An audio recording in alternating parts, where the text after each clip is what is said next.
All over the state now, there's a push now to get as many homeless people as possible off the streets and into shelters.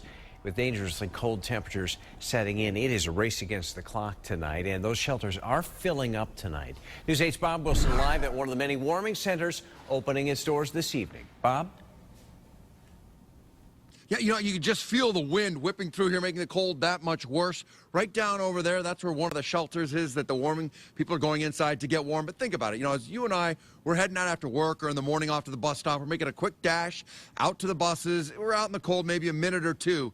But what is it like if you're out there all night long?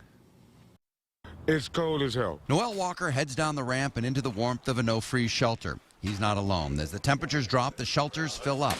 In New London alone, they have 5 shelters, 10 in Waterbury and an even dozen in New Haven, one of those at the Bethel AME Church. They have blankets ready to go as word spreads the governor has activated the emergency cold weather protocol. Do people know that the governor's put out the protocol? I just found out today. I don't know if anybody else knows, but they should know.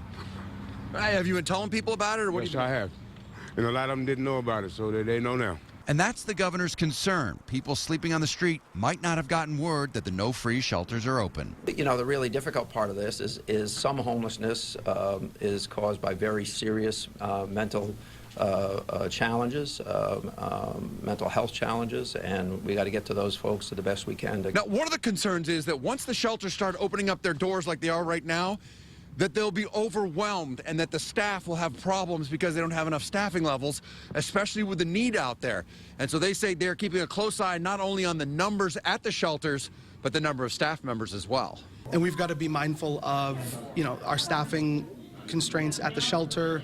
As much as we want to go over 50, we've got to also be safe and within the guidelines. Fox says their no-freeze shelter is almost full, and once they run out of beds, they will call other shelters and refer the homeless there, equipping them as they step out back into the cold to walk to another shelter.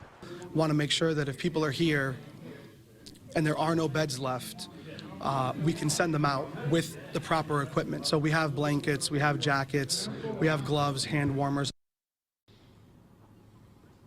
And also fire departments from around the state are going out. New Haven, they're going down and looking for the homeless so they can get word to them that these no-freeze shelters are open. I'm Bob Wilson reporting live, News 8.